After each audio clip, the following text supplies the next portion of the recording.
In this world, there are countless roads a person can walk. Some are long, some are short, some are smooth, and some are full of hardship.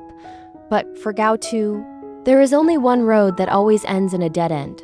It is the road leading straight to the heart of Shen Wenlang, the alpha he has secretly loved for so many years. No matter how much he tries, no matter how far he walks, this road never allows him to reach the destination he longs for. That day, Gao Tu entered the restaurant step by step, his movements heavy, slow, and difficult. Every step felt like he was dragging the weight of the world. Across the table, Shen Wenlang sat waiting. His expression was calm, but his patience was running thin. The air was stiff, the silence sharp enough to cut. Just then, Gao Tu's father put on a flattering smile. He tried to ease the tension and said politely, "Ba Shen, sorry for keeping you waiting." This guy had something to do and got delayed on the way. Shen Wenlang's sharp eyes landed on Gao Tu. "Really?"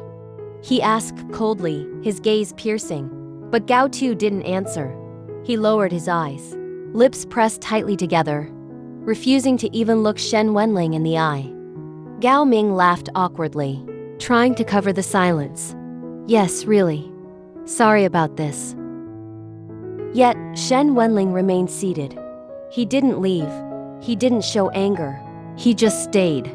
And in that moment, Gao Ming became certain. Yes, Shen Wenlang knew.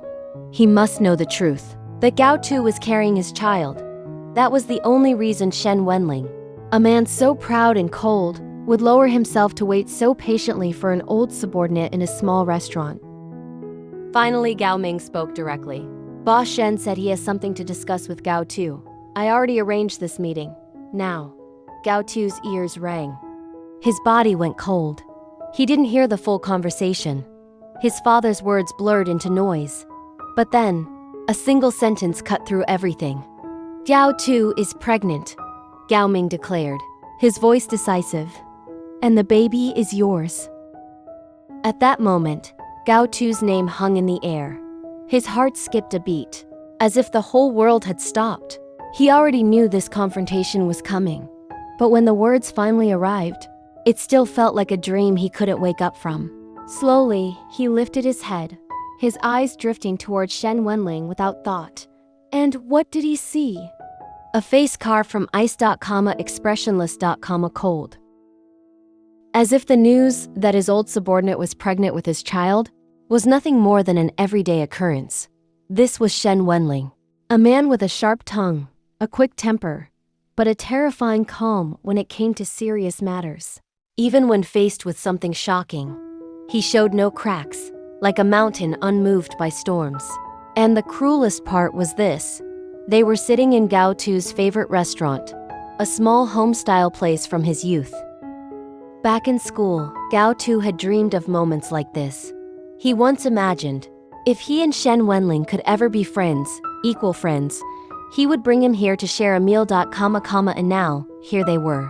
But the reality was far colder than his dream. Shen Wenlang's presence was real, but his warmth, his care, his acceptance, nowhere to be found.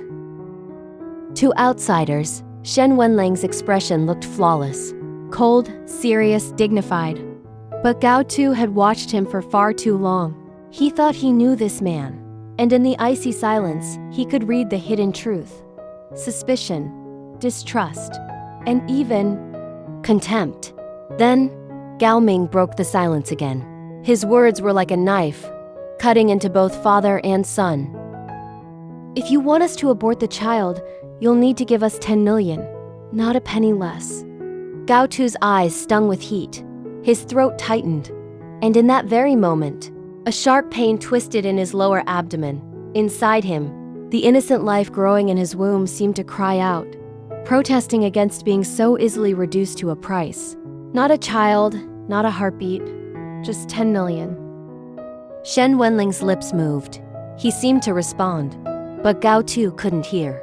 His ears roared with a dull rumble, like a truck thundering past. All the blood in his body rushed to his head. His thoughts spun out of control. Finally, Gao Tu stood up.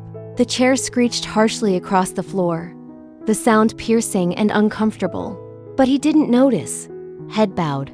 Voice trembling, he muttered softly, "Sorry, I need to go to the bathroom." Shen Wenlang instantly stood too, his instinct to follow. But before he could move, Gao Ming stopped him. "Let him go," Gao Ming said. "It's cruel to discuss abortion in front of the Omega carrying the child. Why don't we settle the terms before he comes back?" Shen Wenlang's heart burned with conflict. Every instinct told him to push Gao Ming aside, to chase after Gao Tu, to demand answers. But by the time he made up his mind, it was too late. Compared to the slow, heavy steps when he arrived, Gao Tu now moved with desperate speed, like a frightened rabbit bolting from a hunter's trap. His figure disappeared quickly, and Shen Wenlang, for all his power, for all his pride, did not chase him.